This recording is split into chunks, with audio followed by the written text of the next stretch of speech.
There was a time when you could stand on the shoulder of a 2-lane highway in the middle of nowhere, and every single truck that rolled past you looked different. Different grille, different paint, different chrome, different sound rattling out of a set of hand-fabricated exhaust stacks. That truck wasn't off an assembly line of sameness, it was somebody's. Built, customized, and babied by a driver who probably knew the name of every mechanic between Ohio and Oklahoma. That world is gone now. Not gradually faded, gone, replaced by aerodynamic fairings, digital dashboards, and a highway system that lets you cross 3 states without ever seeing a stoplight. So, before we lose the last people who actually drove these rigs, let's count down 30 things every semi-truck had in the 1950s that have completely vanished from the industry. Some of it is mechanical, some of it is cultural. All of it explains exactly how far this industry has come and what it left behind to get here. Number 30. The cab-over design wasn't a style choice, it was survival. Through most of the 1950s, individual states enforced their own bumper-to-bumper length laws on trucks and trailers, and manufacturers like Freightliner and White answered by chopping the engine compartment out entirely, stuffing the driver directly over the front axle in a flat-faced cab-over. It let haulers squeeze more trailer length into the same legal limit. It also meant every bump in the road went straight up through the seat and into the driver's spine, since there was no hood full of engine to soften the ride. Number 29. Steering a fully loaded rig in the 1950s meant wrestling it, because power steering assist didn't exist on these trucks yet. Drivers called it Armstrong steering, a joke about how much bicep it actually took to turn the wheel at low speed. Many cabs were fitted with a steering wheel spinner knob, a chrome handle bolted to the rim that let a driver crank the wheel around with one hand instead of hauling the whole wheel around with 2 arms and a grunt. Number 28. There was no such thing as an easy gear change.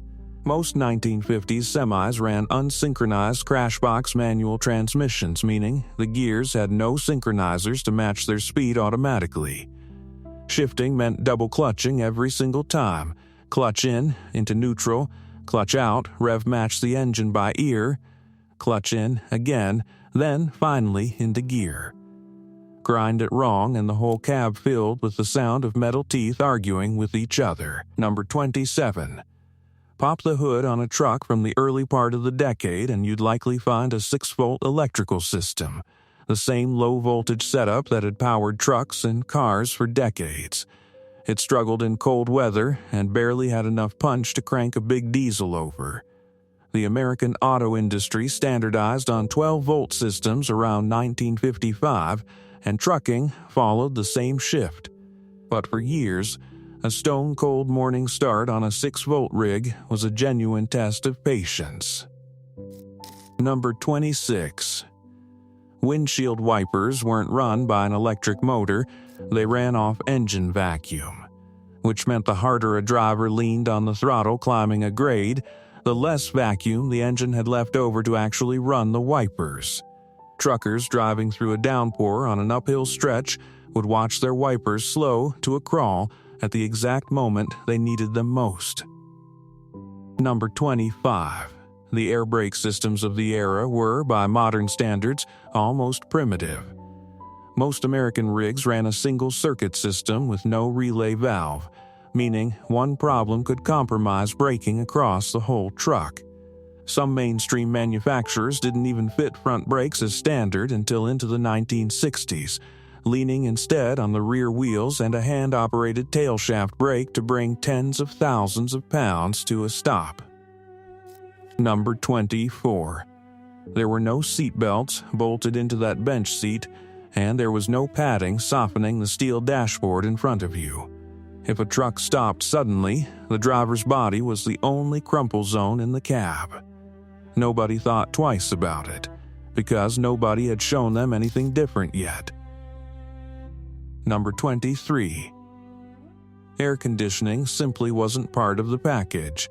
Comfort meant a hand-crank vent window and whatever breeze came through the open driver's side. Summer runs through the Southwest meant hours behind the wheel in triple-digit heat with nothing but a rolled-down window and sweat-soaked upholstery for relief. Number 22. Diesel engines were on the rise through the 1950s, with direct-injection turbocharged diesels becoming the industry standard by the end of the decade. But plenty of trucks on the road at the start of the decade were still running straight gasoline engines, less efficient, thirstier, and nowhere near as durable over long-haul mileage as the diesels that would take over trucking for good. Number 21. Before factory vent windows became common, drivers rolled down a literal crank-out windshield panel for airflow, a leftover holdover from earlier truck design. It let in fresh air and bugs in roughly equal measure, and it disappeared as manufacturers moved towards sealed cabs with dedicated ventilation. Number 20. The dashboard itself told you almost nothing beyond the basics: oil pressure, water temperature, fuel, and speed, all read off simple mechanical gauges with needles that bounced with every pothole. No warning lights, no computer diagnostics. If something was wrong with the engine, you found out by sound, smell, or the gauge needle doing something it shouldn't. Number 19. Under that hood sat a straight axle up front, riding on leaf springs stacked like a deck of steel cards, connected through a torque tube drive line instead of the open driveshafts trucks used today. There was no air ride suspension smoothing out the ride, just steel absorbing steel. Every mile of washboard road felt directly through the frame. Number 18. Manufacturers like Diamond T built their reputation on style as much as substance.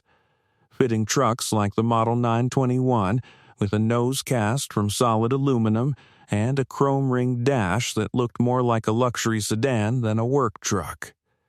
Diamond T even borrowed air suspension technology from Peterbilt to give drivers a smoother ride than most of the competition offered. That kind of manufacturer pride in pure craftsmanship is largely gone from an industry now built around fleet efficiency. Number 17. Multiple tall vertical exhaust stacks rising up behind the cab weren't just functional, they were a statement. The taller and shinier the stacks, the prouder the owner.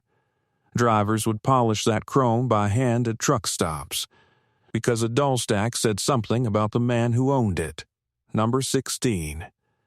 Somewhere along a driver's route sat a small sign shop, or a talented uncle with a steady hand, because hand-painted pinstriping and cab lettering were a real trade back then. Every scroll, every flourish down the door panel was painted freehand, one truck at a time. No vinyl decals, no factory templates. Number 15. Rolling underneath all that chrome were white wall tires mounted on split rim wheels, a wheel design assembled in sections that had to be carefully seated and inflated by hand. Split rims were also notoriously dangerous to service, capable of blowing apart under pressure if assembled wrong, a hazard that eventually pushed the industry toward the one-piece wheels used today. Number 14. Sitting right on the nose of the hood, a hood ornament or mascot announced exactly what brand of truck you were looking at from 100 yards away.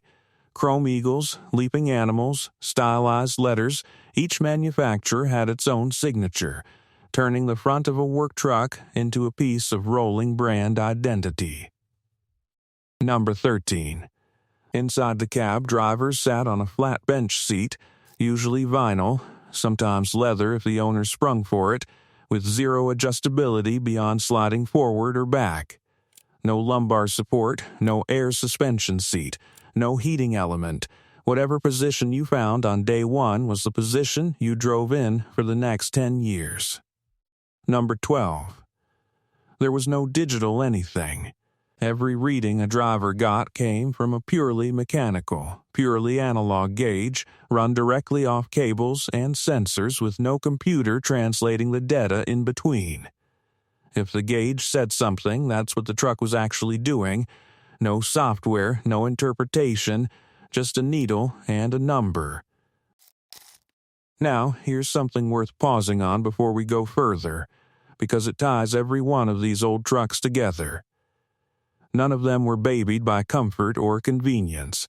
They were driven by people who trusted their hands, their ears, and their own judgment more than any dashboard warning light. If this kind of trucking history is your thing, hit subscribe now, because we're building out an entire library of videos like this one, tracing exactly how trucking got from where it started to where it is today. Number 11. Freight didn't ride in aluminum or refrigerated composite trailers back then.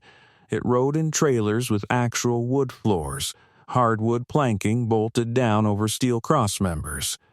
It was heavy, it needed maintenance, and it eventually gave way to lighter, more durable flooring materials as trailer design modernized. Number 10.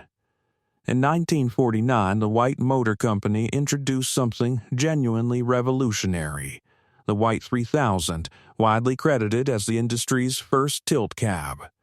Instead of crawling under the truck to service the engine, a mechanic could tilt the entire cab forward on hydraulic or electric assist, exposing the engine bay from above. It was a design breakthrough that eventually became standard across the industry, but the original tilt mechanism and the round-nosed Art Deco styling it came wrapped in belongs entirely to that era. Number 9. Freightliner answered the cramped cabover cab with something drivers nicknamed the Tilton Hilton, a sleeper box built right over the top of the cab itself. It gave a long-haul driver somewhere to actually sleep between runs, but by every modern standard it was tiny, cramped, and bounced with every joint in the highway. Compared to today's sleeper cabs with real beds, kitchenettes, and climate control, the Tilton Hilton was barely more than a padded shelf. Number 8. Here's the part that's easy to forget. There was no Interstate Highway System for most of the decade. The Federal Aid Highway Act that authorized the 41,000-mile interstate network didn't pass until 1956, and construction took years after that, which meant every long haul in the early and mid-1950s ran straight down old U.S. highways, directly through the middle of small-town America, past the courthouse square, the diner, the gas station, the school. Trucking wasn't separate from small-town life back then. It ran right through the center of it. Number 7. Before turn signals were standard equipment on every truck and trailer. Drivers relied on hand signals out the window, arm straight out for a left turn, arm bent up at the elbow for a right, arm angled down for slowing to stop. It required drivers behind you to actually be paying attention, and it required you to trust that they were. Number 6. Every mile driven had to be logged by hand in a paper record book, a practice the Interstate Commerce Commission had required since 1937 to track a driver's hours of service. No electronic logging device, no automatic tracking, just a pencil, a notebook, and a driver's own honesty about how long he'd actually been behind the wheel. Number 5. Two-way radio was still a rarity in the cab, not a fixture. Citizens Band radio existed on paper through most of the decade, but the equipment was scarce, expensive, and mostly unknown to working drivers until well into the 1960s and 1970s. For nearly every trucker on the road in the 1950s, there was no mobile phone and no easy way to reach another truck or call ahead to a dispatcher. If something went wrong on a stretch of empty highway, you were on your own until you reached the next town with a working payphone or a call box. Truck stops weren't just fuel and food, they were the closest thing to a communication network a driver had. Number 4. Those truck stops were almost never corporate travel plazas. They were family-run diners with a gravel lot out front, the kind of place where the same waitress remembered your order and the same mechanic kept your truck running on credit until payday. It was less a business transaction and more a relationship, one that got rebuilt fresh in every town along a driver's regular route. Number 3. Because everything from the paint to the pinstriping to the chrome trim was chosen and often custom fitted by the owner, no two trucks on the road looked the same. A driver's rig was an extension of him, personalized down to the smallest detail, in an era before fleet branding turned trucks into rolling billboards for a logistics company's logo. Number 2. On those narrow 2-lane roads, truckers waved. They flashed headlights to let each other pass safely, they honked for kids waiting by the roadside, they pulled over to help a stranger broken down on the shoulder because there was no other help coming. It was a slower kind of trucking, but it was a far more personal one, built on drivers who actually recognized each other's rigs from a mile away. Number 1. More than any single part or feature, what's really gone is the road itself. The 2-lane version of America that trucking used to run straight through instead of around. Before the interstate let freight bypass every town at 70 miles an hour, hauling a load meant passing through the actual heart of the country. One main street, one diner, one way from a porch at a time. The trucks got faster, safer, and more efficient. But something about driving through America instead of past it got left behind on those old 2-lane highways. That's the truck the modern industry was built on top of, loud, uncomfortable, occasionally dangerous, and completely unmistakable. Every safety system, every comfort feature. Every piece of technology in a modern cab exists because somebody spent a decade white-knuckling a spinner knob through a snowstorm with no power steering and decided nobody should have to do that again. If you want to see exactly how the rest of the industry evolved from here, the next video in this series is on screen now, and it picks up right where this one leaves off.